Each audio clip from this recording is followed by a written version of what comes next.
Sindh doctor इत्तेहाद पारां Karachi press club में प्रेस कॉन्फ्रेंस में मुख़्तलिफ़ तंज़ीमुनि जे डॉक्टरनि शिरकत कई, जंहिंमें doctor Mohammad Ali, Mirza Azhar Ali, doctor Ashiq Hussain Shah, doctor Abdul Razzaq ऐं ॿियनि शिरकत कई।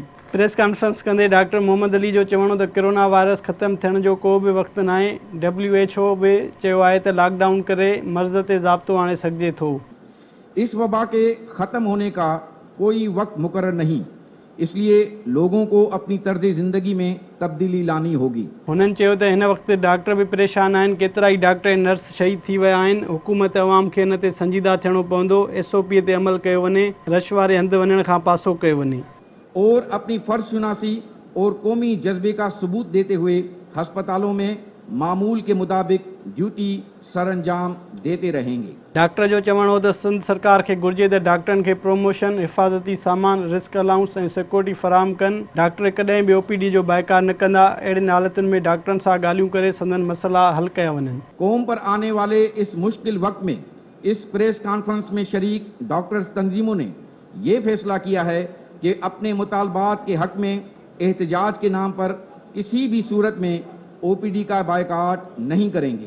PPEs की फरहमी और SOPs पर अमल करवाने के साथ डॉक्टर्स पर होने वाले हमलों से तहफ़्फ़ुज़ कराने को यकीनी बनाया जाए। डॉक्टर आशिक़ हुसैन शाह चयो त जंग डॉक्टरनि खे विढ़णी आहे। वायरस खे मुंहुं ॾियण लाइ डॉक्टर ॾींहुं राति कमु करे रहिया आहिनि। ईंदड़ कुझु ॾींहंनि में केस वधीक वधंदा, सभिनी खे गॾिजी हिन वायरस सां मुंहुं ॾियणो पवंदो। जब जंग लगे तो मुझे बताओ कि फौजी कहेगा कि मुझे रिस्क अलाउंस दो, तो उसके बाद में जंग लड़ूंगा, अदरवाइज मैं नहीं लड़ूंगा।